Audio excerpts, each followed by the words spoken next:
Hey guys, I'm here with Paul Campbell today and I want to introduce him. He is a local artist and he wears many hats. So y'all are going to really enjoy getting to know him. All right, so Paul he is a lifetime musician and artist and dedicated his life to the service of others. He has a Bachelor of Music from St. Vincent's College, a graduate piano degree from the Carnegie-Mellon University, a Master of Sacred Music from Duquesne University, and is a member of the American Guild of Organists. He is also a Bachelor of Divinity from Universal Brotherhood. So your passions include art, gardening, cooking, and refinishing and restoring furniture. He believes these activities are spiritual experiences and that everyday acts of giving is a way to connect with the divine. He was inspired by his grandmother, who was always baking and sewing for others. So Paul's excited to be part of the When in Rome, Georgia community, and he looks forward to sharing his love of music, art, and gardening with others. So we're going to dive in and get to know Paul just a little bit better and learn what he does. Right now we're sitting at the Hodgepodge Market on Fifth Avenue, and this is his booth, and it's got some pieces of his furniture that he has refinished. So it's a beautiful booth. So tell us a little bit about what your area of expertise is.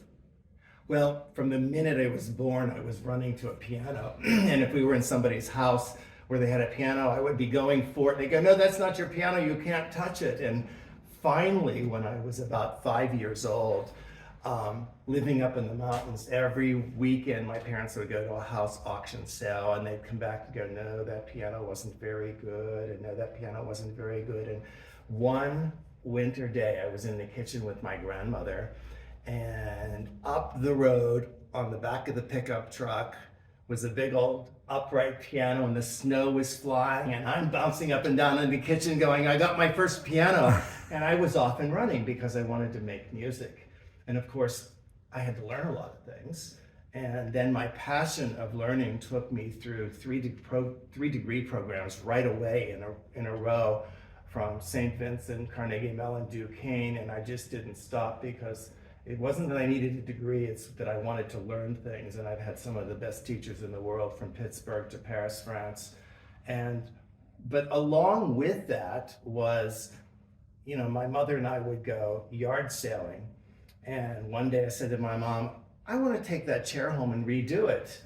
And I took it home and sanded it, stained it, did a needlepoint and redid it. And I had that chair for years, and it was the beginning of restoring furniture. And it's also a vision of not only seeing what a piece of music can be, but it's also seeing where you can take something that has dirt on it and seeing what it can be.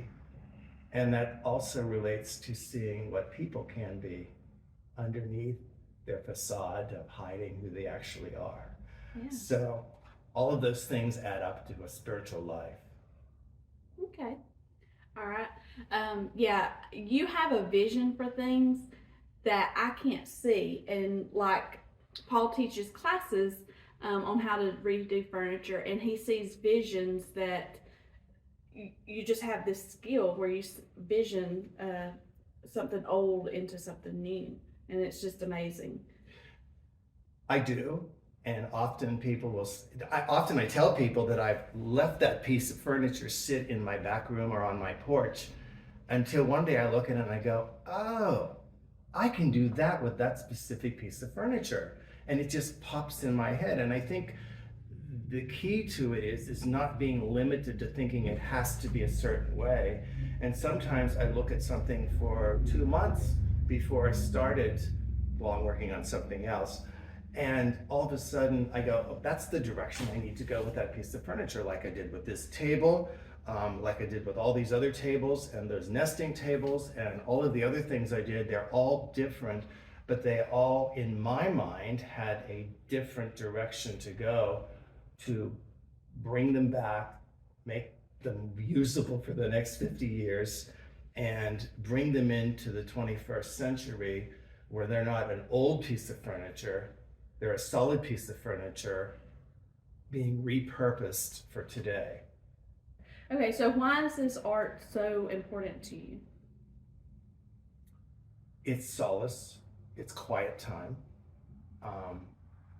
The more I advance in years, I become more in tune with home life and manicuring my lawn and planting gardens and cooking dinner and cooking dinner for the few people I invite in my home. And I have an adopted son, and when he's there, I cook.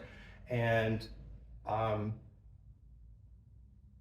it's the joy I get out of cooking, baking, giving, manicuring the lawn, and it's just such quiet time.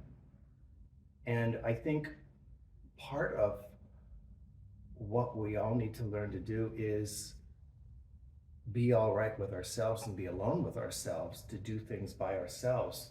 And I'm really concerned at times when I see people that are always running and can't be comfortable with themselves. And it took me a long time to be comfortable with me, who I am the name of God, and be comfortable with just being me, alone in my house, making things, baking, and being quite content with that. And the older I get, I don't use that word older, the more advanced I become in years, that becomes more valuable to me. That quiet time of creating and baking for somebody or cooking dinner for somebody is just so much more important to me than running around. Yeah, I think we all need to learn that lesson, and within ourselves. So you're crazy talented. Tell us something that is true about yourself that most people wouldn't expect. If I say I'm going to do it, I'm going to do it. And don't ever lie to me. Okay. One of my favorite Psalms is Psalm 1 that says, do not sit in the counsel of the ungodly, don't walk in the counsel of the ungodly, don't talk to counsel of the ungodly, communicate with them. And this is a wishy-washy subject of who we allow in our lives. And I'm quite clear that I allow so many people in my life who respect me. If you don't respect me, you're out. Mm-hmm. And that's just a basic spiritual principle. And somehow along the way, we've been convoluted that, you need to be nice to everybody. Well, nice is one thing. Letting them into my house is another whole story, because my house is my sacred space. Yeah. I sleep there, I cook there, I rejuvenate myself there, and that is a sacred space, my home.